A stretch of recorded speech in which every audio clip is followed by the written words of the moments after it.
And now I'd like to welcome Catalin on stage, Catalin Butnariu. I dare say a friend of mine, an acquaintance from a long time ago, coming all the way from Bucharest. Please, warm round of applause for Catalin. Welcome, Catalin. I'll give you the word in just a second, just to give a little bit of context. So, Catalin has been putting tremendous efforts in Romania, and I've been first-hand witness for the past 6 or 7 years on bringing together the Romanian game industry, or making the right people sit on the same table and actively working towards developing the community. And that's one of his hats, and the other one is a senior professional in the game industry in a company called Amber, which I don't think would be the focus on the conversation. But if we are in Bulgaria to learn how to better work together in collaboration, this is the person that came all the way here to share it with us. So I'm really looking forward to what you will be sharing with us, Catalin. Thank you, Martin. I'll be off the stage now. Hello, everyone. It's great to be here. I want to thank Martin and the organizers for putting this together. Amazing energy from the show, great vibes, and thanks for coming here to listen to what I have to say. So, who am I, and what the hell am I doing here? Okay. So my full name is Catalin Butnariu. I'm with this, as Martin said, I'm with this company called Amber. Amber is currently the largest Romanian company in video games. I've been with Amber for 8 years, and I'm also the president of the Romanian Game Development Association, and it's with this hat that I come in front of you today. And we'll talk about the activity of our association and some learnings that I'm happy to share. I'm 40 years old. I have a family, and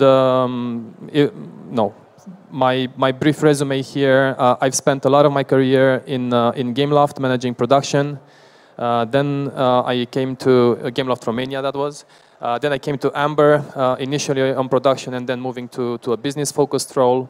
I also was a co-founder in a games incubator project, which was called Carbon. But during the last 10 years or so, I've always had some kind of a side job, and for most of that time, it was RGDA. And also, as part of RGDA, I co-founded a games conference which is based in Bucharest. This is Dev.Play. I also do a little bit of consulting on the side, and arguably one of the coolest things that I ever did was that I used to own a bar that was for the gaming community in Bucharest, which was called Nexus. So if all else fails, I get to say that I used to be a bar owner. So, all right, let's get into the talk. Obligatory games market slide. Let's count how many times we see these numbers today. I'm not going to spend time on this. Dimo already talked about this a lot, and I'm just kind of repeating that. But obviously, we are privileged to be working in this wonderful sector that has continued to grow and will continue to grow. Despite, we are in a challenging year for the industry, which started kind of in the second half of last year. But I'm quite positive, and also, any analyst that you ask about this will say that the games industry will continue to evolve. Now, if we zoom in a little bit, and if we look at Europe. And I'm looking here at the number of people working in games, because this is a talk about managing communities, so let's talk about people. So this is a snapshot that reflects the numbers in 2021. This is information that is put together by the EGDF, which is the European Game Developers Federation, and the Video Games Europe, which is another European Games Federation. They do annual reports on the state of the industry, and this was their most recent report that came out this year. Now, question for you: why is Bulgaria not on this slide? Can anyone answer? Yes? Great answer. That's exactly it. Basically, Bulgaria is not on this slide because when EGDF and VGE start to work on their report, they don't know who to ask in Bulgaria about it. It's as simple as that. I tried to look it up, so I tried to find some information, and I'm again zooming in even a little bit further on Romania and Bulgaria, our little non-Schengen corner of the world. So Romania, this is brand new information. You are the first people in the world to see this because this is from the report that we will release in a few weeks from now. Some 200 studios in Romania, about 7,000 people working in games, industry revenues of over 300 million. I'm talking here about the companies making games, not the consumer sector. RGDA is obviously the trade body in Romania, and we have our local conference, which is Dev.Play. Bulgaria, I found this information from an older EGDF report from 2019, so I'm gonna guess this is pretty outdated by now. It said some 50 studios and 1,200 employees. I'm gonna guess the actual number of employees is probably 1,500 to 2,000 or so. Maybe more. Would love to learn about that. There's no data on revenues that I could find. I think that would be very interesting as well. Currently, no trade association, and this is what we're talking about. And now there is the key event. Congrats, Creative Buzz, to many years ahead. Before I get into the learnings of what we did at RGDA, I want to talk about one local advantage that you guys have as a community. I did a lecture in 2019 at another conference about this concept that I called star games, which are famous titles or franchises that come up in an emerging market, and they become sort of pillars around which the community is built. And I give the example of The Witcher in Poland, Angry Birds in Finland, and a couple of others. And the thing about these so-called star games is that they have certain effects. They drive up the talent pool because it makes other people want to make games. And eventually it gets attention from local government, from investors, and ultimately it leads to formal education opportunities for the sector. And these are all essential components of video game ecosystems. And in Bulgaria, you actually have some games that have had good market success, and games like Imperia Online, Victor Vran, Phoenix Point, and even others. If I'm being honest, none of the Romanian original IPs have had the market success of these titles. We have other things that worked in our favor, but this is a very solid foundation for the community here. Is it enough? It's a good foundation, but you still need to build stuff on it. This is what I'm going to share in the next few slides. So, okay, I have 22 minutes. Should be good. Right. I'm going to share some numbers. I'm very open about this stuff. Every beginning is slow and difficult and challenging. When we created RGDA, I wasn't the one who created it. I joined about 1 year after it was founded. But there were... The very first one was... the very first paying member was the most difficult to find. It took, I don't know, 6 months. The next 2 paying members came immediately after that, and those were the 3 main contributors. And then during that first year, there were, another 10 or so members, but just on a supporter type of contribution, like 50 euros per year, which is basically nothing. But the association started doing its thing and organizing some community events and doing some light reporting, and the number of members doubled in the next year, and then almost doubled again. And it continued to grow. In 2018, the drop that you see there is because we finally decided to increase the minimum annual membership from 50 euros to 250 euros. So that's arguably still nothing, but for the very small members, it was difficult. So we lost a few members there, but then it remained more or less steady. The key on this slide is not the red bars, but the black line. And that's the percentage of the total annual contributions from members versus the total budget of the association.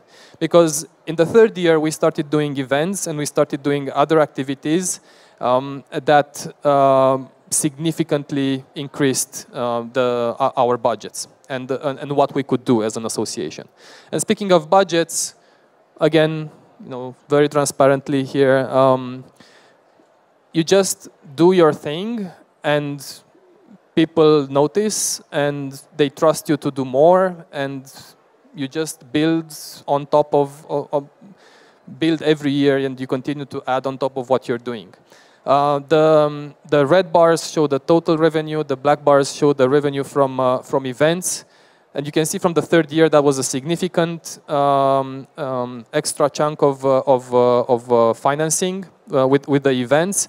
But then in more recent years, even the events financing decreased in percentage from the total, because we kept diversifying even more and we do other stuff than events.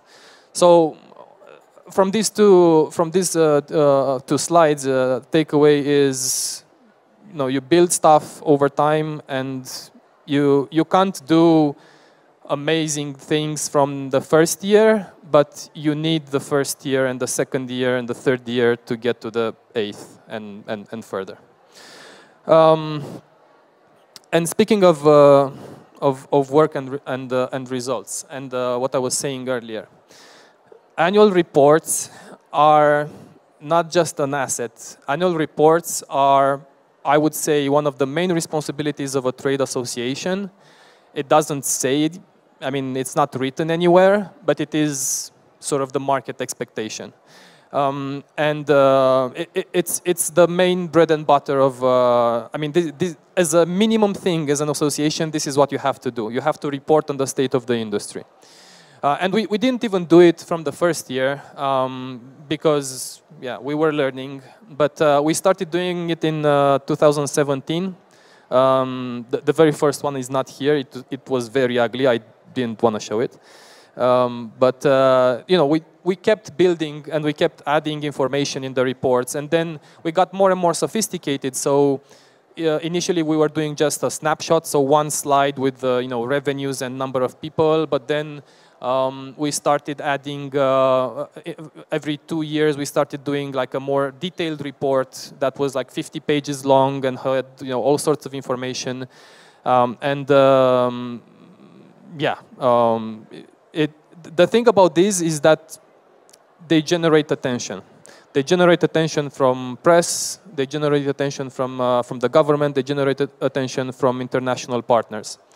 And then we got even more sophisticated about these reports, and we also had more money to spend on this stuff, and we started doing reports on things that are not necessarily strictly game development. We started doing reports on the consumer market in Romania, and in the first year that we did that, which was 2020, the headline was 8 million players in Romania, and the gender split is 50-50. And obviously for us in the industry, we kind of know this stuff, but many people that are outside of the industry don't realize these things. And it was everywhere in the news. We ended up doing interviews for every major TV, news show, and we did materials for all major media outlets in Romania. And then 2 years after that, when we did it again, it was the same thing. Of course, you always have to evolve and refine and add more information, but like I said, reports are a key asset. Another learning, this is something that we faced not in the first years, but a bit later on, third or fourth year. As you do your stuff and you start to grow, people take notice, and eventually there will also be detractors. Some people will not agree with how you do things as an organization, and you will have naturally, as the overall community grows, you will have various small, let's say, sub-communities which get organized and start to do their own thing. And this can end up in unfortunate situations. I mean, I say unfortunate, but maybe they don't consider it like that. But I think it's not ideal. For example, if we look like countries like Poland or Spain or Belgium, these guys ended up having 2 or even more trade associations for video games, and they kind of get into conflicts, and they kind of represent different types of companies in the industry. So I would say it's not ideal. What we did and what worked for us is that we maintained an active dialogue with these communities, and we recognized that they were doing some things better than what we were doing. There was a community of indies that was confusingly called Romanian Game Developers, and they had a great database on Romanian games and a very active Discord channel. So eventually we gave up on doing our own Discord and sort of merged our Discord with theirs, and we ended up collaborating on some opportunities for indie games. And there was another group which is called Dev Nights that kind of got specialized on indie game showcases and meetups. And we kind of stopped doing that as an association and just collaborated with these guys whenever we wanted to do something like that. And there are other groups that kind of just died out eventually. But the point here is, maintain open dialogue, have an open mind, try to leave egos aside. This is easier said than done, and try to maintain unity. The other thing that I think is part of the bread and butter, which is international representation.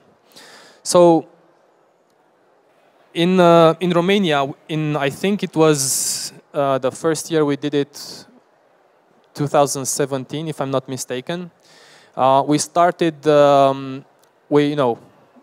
We accessed a program from the Ministry of Economy. It's an export program that facilitates companies from various industries to go to international trade shows, and we organized a country pavilion at Gamescom. And then in the next year we did that again, but also organized an economic mission at GDC in San Francisco.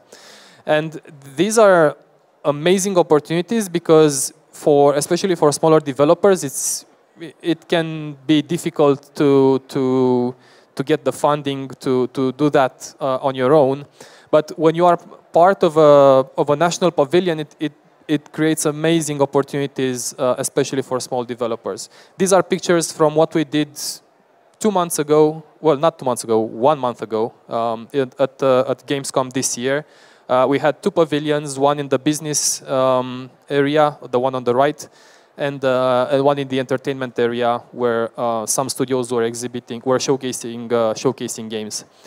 And I can't say it enough how powerful this stuff is and the opportunities that it creates. And it's very challenging to organize this because the government actually spends money to build this stuff, and it's not cheap.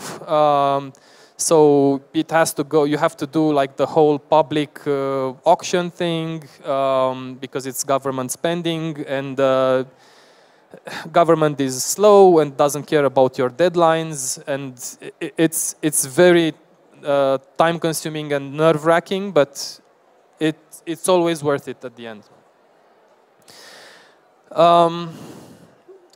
Another thing that happens inevitably. conflicts of interest. Example. You are in the board of your local trade association, and you are running, let's say, an indie studio. You are the manager of you're the founder of an indie studio. And an international publisher reaches out to the association. Hey, I'm looking for awesome games from your country. What studios do you recommend? So this is a pretty obvious conflict of interest. And it's not a matter of will this happen, it's a matter of when will this happen. So it's important to understand this and realize that no matter how honest, fair you want to be, it is impossible to be 100% objective. So when this kind of stuff happens, you have to carefully self-analyze the situation. It helps you if you have someone that you trust that can be sort of like a voice of reason, and consult with them. I do that with my colleague at RGDA, who is our executive director, and she's 100% RGDA, so she's not affiliated with any studio. So if I have doubts about whether something that I'm doing is in a conflict of interest, I ask her, look, is this right? Disclose that conflict as soon as you are aware of it, and abstain from any decision making that involves the topic. And if you do this, it's all good. And this happens in every field, in every sector. Being in a conflict of interest is not bad. Acting in that conflict of interest is bad. So just, take the necessary steps. Last point I want to make, and you eventually want to get, as a trade body, you eventually want to get to what I call the high stakes table, and that is, engaging with the government and with public institutions on a variety of topics. This chart, this graphic is from an article I found on LinkedIn, which does a great job of explaining what public affairs is, and it's really one of the things that can make a lasting impact on your local industry. We've been doing public affairs for a few years now. We don't do it directly. We do it to some extent, but we hired some specialized consultants that are helping us with that. These guys are connected to every political party, and it's much easier for them to make connections and to get you to the right meetings. The type of stuff that we work on these days in public affairs, we work on legislation for industry grants, for video game development, for R&D.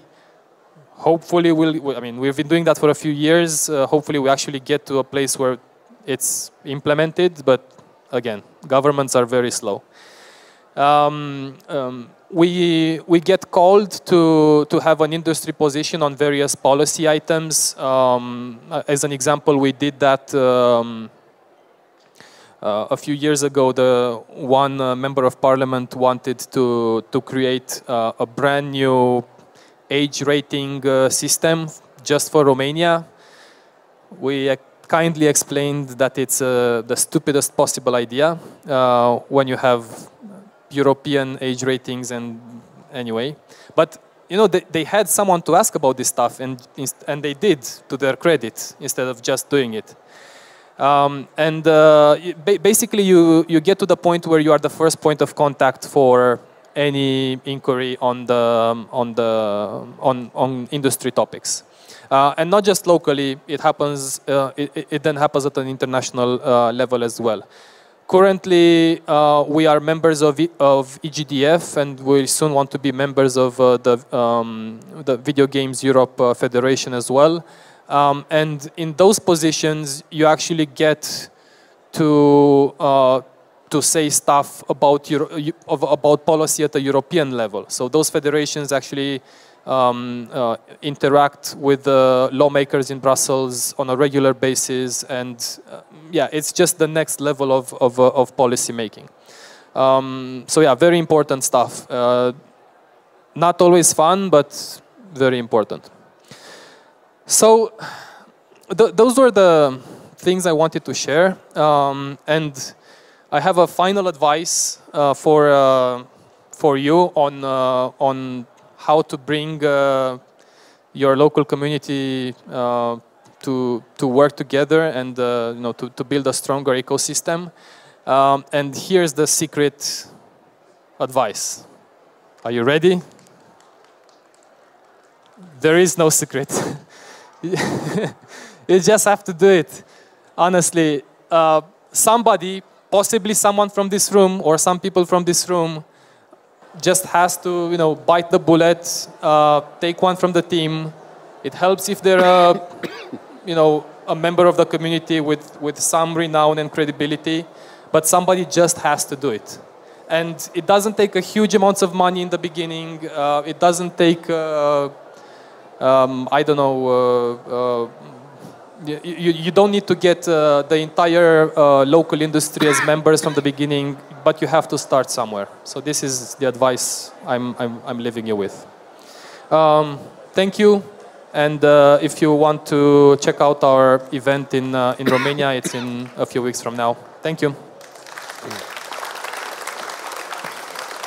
Thank you very much, Catalin, for sharing your insight coming from first-hand experience. I think there is a lot to learn, but I would actually, I think the proper implementation of your presentation is starting from the back to the beginning. So we do it, okay, so what do? We do this, and that as a follow-up steps. I would like to ask the colleagues to put up the questions, okay, so you have the opportunity in the next 4 or 5 minutes. We have a few questions, but yeah, I would be myself most likely going to Dev.Play, and I know that Bulgarians are going. So an open invitation for everyone to join Dev.Play in Romania. It's a great opportunity for you to see like what's the vibe there, who are the people that are doing stuff, and exchange contacts. We have one question already, Catalin, for you. You mentioned diversifying in recent years by doing things other than the events. Can you give examples? Yeah, I kind of already did. The public affairs stuff is a notable example of the types of work that we're doing other than events, and that gets its own funding line. So we go to companies and say, hey, do you want to contribute to our public affairs efforts? So if I have to, no, we have basically, I would say, 3 or 4 sort of verticals that, if I can call them verticals. One is more, regular association stuff, which is, reporting and, representation and things like that. The bread and butter, as I was calling it. Second one is events. Third one is public affairs. And the fourth one, which is something that we've been focusing a lot in the last couple of years, is kind of CSR, but a very focused CSR on education. We want to raise awareness on education and the lack of education opportunities in Romania, and we have a lot of projects recently that are focused on education for students, for high school students, university students. And again, that gets its own funding line. So we have companies, and we go to companies with each of these potential things, and depending on what they are, what each of those companies is interested in, they might fund Dev.Play, or they might fund our education initiatives, or they might fund public affairs. So it really depends on what is interesting and what is relevant for that for each member company. Thanks. You can also check out the website, and also I advise you and invite you to check out the deep dives and the data and the annual reports, because not only that they're rich in information, but they're also well put together. So like you would be dealing with some pleasant and valuable infographics. I don't know if that's an invitation, but like there's a question, Catalin, where can people meet you after the presentation? So I'd very much, I mean, I'm going to be right outside for follow-up questions. I kind of want to listen to the Lego guys, so I'll only spend 10 minutes on this. But catch me during the lunch break. I'll be in this, I'll probably stick around here, and I'm totally open for questions. This is why I'm here today. You know, the usual yellow question mark would appear above his head. Yes, also that's a good point. Thank you, Stani. There is a networking place right over there, so right in front of the exit. Okay, perfect. I'll be, during lunch, I'll be at the networking place with a coffee and my laptop, and I'll be happy to answer any question. And just one question before I let you go. Do you differentiate between different company types in RGDA? For instance, the question of gaming and gambling. Where do you draw the line, and how do you draw that important line? Yeah, good one. So gambling is not, I mean, that's where we draw the line. So we don't, gaming is not gambling. It's very, very, very different. So we are not, there are gambling trade bodies, it's just not who we are. So we cannot accept gambling companies, it's part of our bylaws.